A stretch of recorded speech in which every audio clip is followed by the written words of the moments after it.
welcome to episode 5 of Games You'll Soon Play. I'm your host, Liam Gallagher. On today's episode, I have an interview with me.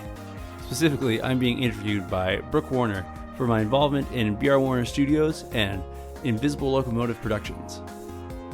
In this interview, we talk composition, sound design, and voice acting for the various projects I've been involved in, my process, and my hopes for the future of making games in general and the near future with Brwarner Studios and Invisible Locomotive. All right, so hello everyone. My name is Brook Jensen. I'll be interviewing Liam Gallagher, our musician, composer, and anything sound-related guy. How you doing, Liam? Oh, I'm very good today. How are you? I'm doing fine. So, I wanted to start by getting an idea of, first, what are your sort of interests in gaming in general? Well, my interest in gaming is varied. I like playing video games. I like making video games. I like watching other people play video games. But I guess the reason why I want to be involved in video games is because I really like multimedia. I like writing music for video games. I like writing music for animation and for radio and whatnot. For some reason, lending my pen, or I guess like my noises, to a greater production has always really interested me. So I like to see the way that I can make music that makes the presentation of a game even better than it would have been without it. All right, so is your interest in doing game music mostly focused on the fact that you like games, or is there anything about game music in general that sort of is what you're looking to do? I think there's some stylistic things that definitely arise from the technical limitations of like early video game music. Like, you know, that chiptune stuff where it's all 8-bit and there's only like 4 audio channels. So if like the snare drum is playing, the bass can't be, right? So like that kind of stuff that arises from game music. I think that's cool. But I guess the way I think about music is as like an open challenge in terms of design. So I guess I don't really see video game music being different than any other music. It's just, some media considerations. Right, okay. I gotcha. So you've been doing some video game music production now for a while, but it's certainly new to you. So what kind of stuff did you sort of find that was different or challenging just coming from your previous background? Well, in my previous background, I did quite a bit of music composing for animation. And so while I was comfortable with the idea of setting audio to a visual, things like the indeterminate amount of time that a player would take to complete a section were challenging for me. So like if an animation is a minute long, it stays a minute long, and I just write a minute of music. And so long as all of those 60 seconds sound good, you're set. But, if a player decides that they're going to take 15 minutes to get through a passage instead of the 3 that was anticipated in the design process, and trying to tackle that as a composer, I found really interesting, because it's like, how do I make this a rewarding experience for both the 3-minute and the 15-minute player? Yeah, exactly, because that music could be looping for a while, so you don't want the player to be stabbing out their ears as a result. Yeah, and we've all woken up at 3 a.m. with the music from Tetris seared into our brain, right? Yeah, exactly. So is there any pieces you've done so far that you'd be interested in talking about, or specific sort of things you've done in terms of your work here, I guess? Yeah, I think that a lot of my work for In a Flash, which was the first large-scale video game that I worked on, I learned a lot from, and there's a lot of like technical achievements for myself in there. I'm not trying to say that like I redefined anything in the genre. No, but for you it's new, right? Yeah, absolutely. So one of the themes from that game that I think worked out really well and really interestingly was the overworld theme. And I guess since I'm editing this later, I'll clip that into this program somewhere. But just trying to create an overworld theme was sort of a new idea for me. In an animation, for example, you only ever see one thing once, right? Like once it's passed in the screen, it's not coming back. And while necessarily you can have like foreshadowing or reflection in terms of the narrative in animation, you never hit the identical, game state or video state. I guess unless the music you're writing is for the movie Groundhog. Yeah, exactly. Groundhog Day. And so the idea of trying to create some music for the overworld that would speak meaningfully to a player at various points in the game and, various levels of progression through the plot was really tough for me. And, for what it's worth, I think I came up with a good piece of music. Well, yeah, because that one was interesting because it had, like, you put in, I don't know what you'd call them, themes or something from all the other pieces sort of tied into them. So all the character-specific theme music sort of, that's correct, right? Yeah, that was the attempt anyways. Yeah. Yeah, and hopefully the idea there is that after a player has interacted with that character and just heard their theme music in full, they come back to the overworld and then it illuminates that aspect of the, I don't know, melange. Well, that's French for mix. I'm just gonna say mix. It's literally French for mix, right? There's no reason to say melange. That they hear that theme in the mix a little stronger than they would have before, and then hopefully that illuminates something about the music, which then helps them understand and get deeper into the setting. Yeah, so who knows if that worked. I mean, you, the listener, has to be the judge, but I feel like trying to tackle that type of problem was very new for me, and I learned a lot from it.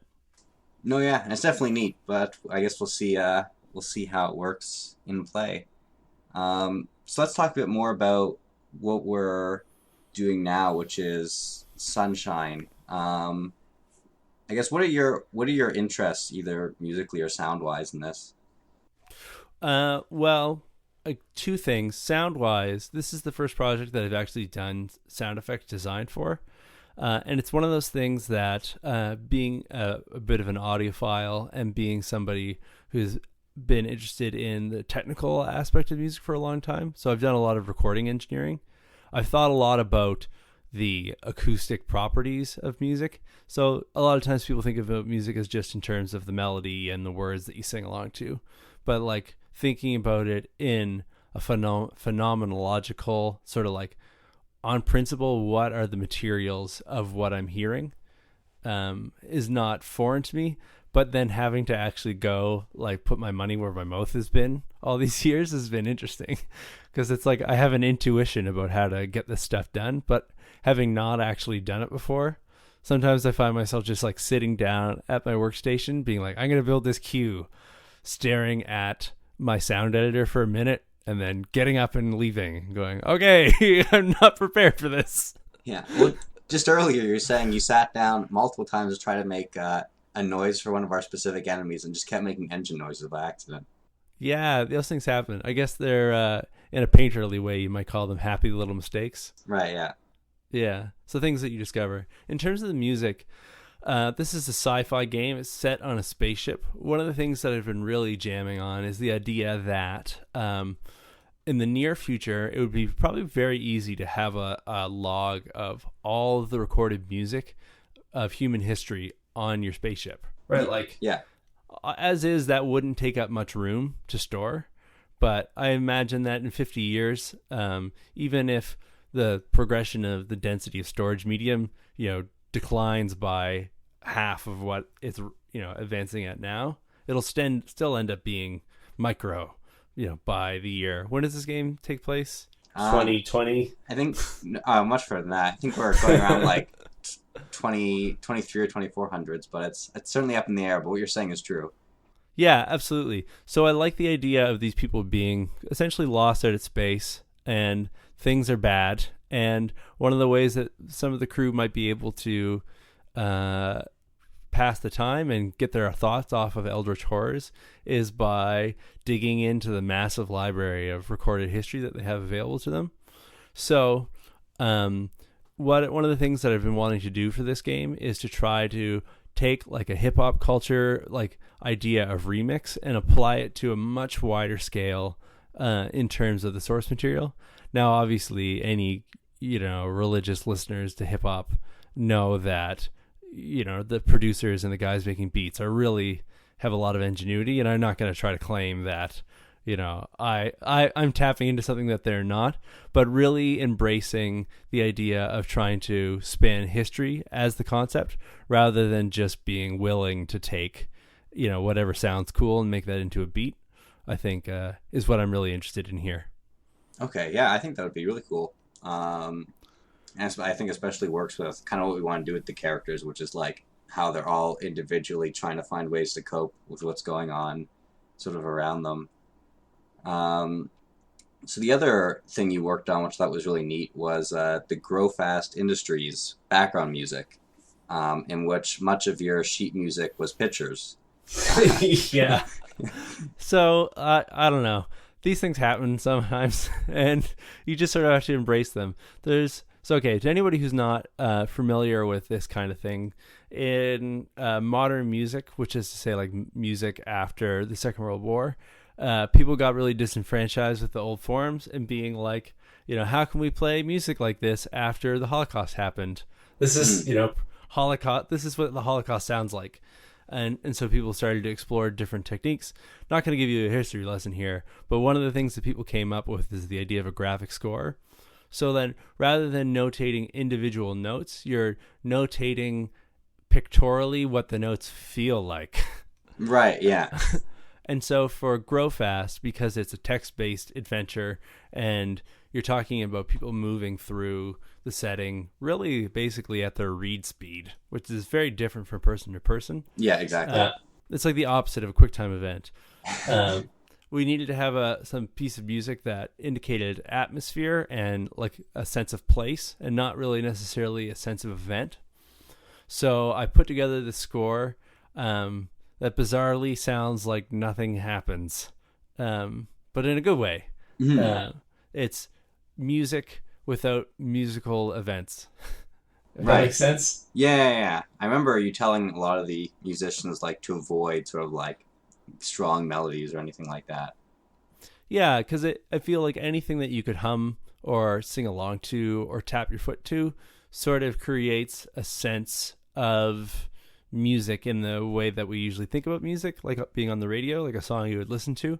And I was trying to establish something that was a little bit more like a sound sculpture.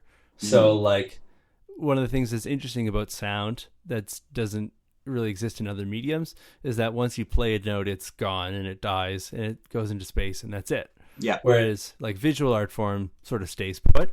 Mm-hmm. And so the idea is, if you look at like a bust of Aesop, for example, you can walk around the bust and view it in different angles and it remains the same bust, even though your perspective on it has changed. Well, I wanted to try to create something like that so that the music sort of swirls and moves through space as well as through time. Obviously this is sort of a hokey artist metaphor. Like sound doesn't really actually do that. No. But you're trying to communicate what the effect of it is on the person. Yeah, absolutely. And to me, the proof is in the pudding. If you play the game and you feel like the music is atmospheric and chilling, then I'm going to count that as a victory. You don't have to walk away thinking, what a marvelous sound sculpture. No, exactly. It's your way of framing the technique to get the effect you want. It doesn't matter if they reconstruct it that way. As long as absolutely. They walk away the right way. Absolutely. If the end result I got was good and I got there by thinking I'm going to make the sound of bananas, but with a trumpet, then fine. Yeah, exactly. But no, yeah, that was.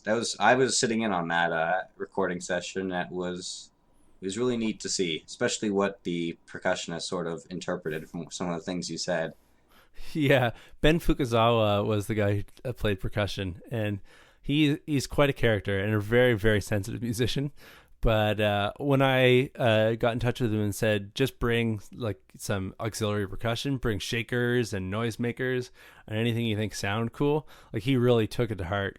Like there's like a stapler solo on that track. Yeah, and staplers are becoming very famous in our games acoustically. Yeah. They seem used a lot. So one of the gags about that we've got kicking around Brwarner Studios is about my lack of integrity as a sound designer. But it turns out a stapler is actually a really good source for sound effects, and I'm just going to lay it out really quick here. So why does a stapler sound good? Okay, so it's good for very mechanical sounds for a lot of reasons. One is because the metal components sound like metal. Two is you have the clicky action, and you also have the scrapey action of the I don't know what the term is. The thing that pushes the staples forward. Yeah. Whatever that is, you have that moving back and forth that you can get sounds out of, and that's all good. But really, what makes it special is that it's got the spring in it that controls the action of the slidey thing. Yeah. And to anybody who's ever sat with a spring and hit it and plucked it, they have good acoustic properties, right? Mm-hmm. And so as a result, the spring amplifies any of the other noises that you're making with the stapler. So it's a really easy way to get good metal sounds and good mechanical sounds in a controlled environment, because I can't go and, take pig iron and scrape it across each other. Yeah. Because it's heavy and those sounds are sort of hard to control. But a stapler is nice and quiet. So, yeah. So guilty as charged. But hey, if it works, right? Yeah. I think if the stapler kind of sounds like a gun, and then you put it up to the image of someone shooting a gun, to the person listening, it's a gun, right? Oh yeah, contextualize absolutely. whatever they're seeing. Yeah, you can get away with all sorts of nonsense. I've been playing Zelda The Wind Waker, I guess The Legend of Zelda Wind Waker. Yep. And one of the sound cues in that really makes me laugh is Link crawling, because it doesn't sound like anything that it ever happened anywhere. It's like rook, rook, rook, rook. Or like, that's never happened. You don't get that sound when you're crawling? No, I don't, somehow. Maybe I'm just not doing it right. But yeah, so in the world of sound design, really whatever just sort of sounds right or sounds enjoyable is what gets to go in the game. And so you're right. A stapler can sound like a lot of things so long as it's laid over the appropriate imagery. Yeah. And yeah, I was, before we were sort of doing our own sound work for We're All Gonna Die, for all the doors opening and closing, I couldn't find a free door swipe sound, but I found a pop can opening, and just ended up slicing that up and hitting random buttons in Audacity, and I don't know, it kind of sounds like a door, but it's a pop can. Yeah, and that's exactly it. One of the things about the stapler is that oftentimes you just need a good sound source to manipulate. Yeah. So you can go into a software program and work all sorts of magic on something, but it's often really helpful to start with a real recording of an actual sound, because it has actual acoustic properties. Right. So say that sounds kind of flimsy, but imagine you're making soup, right? Yeah. You can use a bunch of, synthetic flavors in order to, give it the taste of beef soup or whatnot. But if you've started your stock with just even a little bit of beef to begin with, you'll already be so much closer. Yeah, exactly. No, I hear where you're coming from. Well, that's about all the questions I had. Is there anything else on your mind that you wanted to talk about? I want to talk a little bit about voice acting. Oh, yeah, sure. Let's do that. One of the things that really makes me excited about the game Sunshine is all the voice acting we've managed to cram into this thing. So beyond the fact that voice acting is fun and exciting and good performances enhance the game, we've gotten onto a pretty cool idea, which is using voice acting and radio chatter from fighters and different, substations of the main capital ship as a sort of audio interface. That I find really exciting, because it's doing something that I haven't necessarily seen in video games before. And even if somebody did work it in somewhere, to hell with them. We're doing it now and it's cool. Right. We're unique. We'll just say that. Yeah. So the idea is that you could have a bunch of pictures on your screen saying, warning, the ship is on fire, right? But instead we've got things like somebody radioing up and saying, oh no, the ship's on fire. So you might say, okay, big deal. Instead of looking at pictures, I'm hearing things. Why does that make this game different? Well, the thing that makes it different is that we've really taken to heart the idea of the unreliable narrator. So the idea is that just because somebody is telling you something and you need to know that information and you're playing a video game, and really as the player you ought to have the information, doesn't mean it's true, accurate, or timely. No, exactly. And this is something me and John have been sort of doing our brainstorming with from a writing perspective of like how each of these characters is breaking down over the course of the plot and how their information in their specific fields becomes more unreliable. Absolutely. And that this is the thing that I find really neat is the not only the idea of having it as being like an extended interface that leaves more visual space for, other activities. It's also a way to turn an interface into a way of telling a story, which I think is very cool. Yeah, exactly. And something that I think games are uniquely able to do, and we should be trying to do that. Yeah, absolutely. I think that that's really the area you need to investigate. You want to do things with your medium that you can't do elsewhere. Mm-hmm. No, exactly, yeah. And you certainly had a lot of fun doing the voice recording from the samples I've got. Yeah, they're really silly.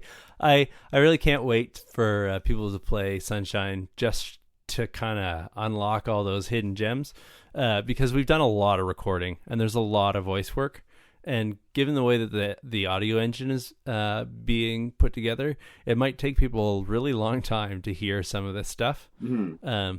And that's cool. The other thing that I'm really looking forward to players seeing is having those moments where they inadvertently sort of create their own stories. So the way that the audio and the events sync up is going to be different with every playthrough. I'm really excited to see the unlikely way that those things get combined.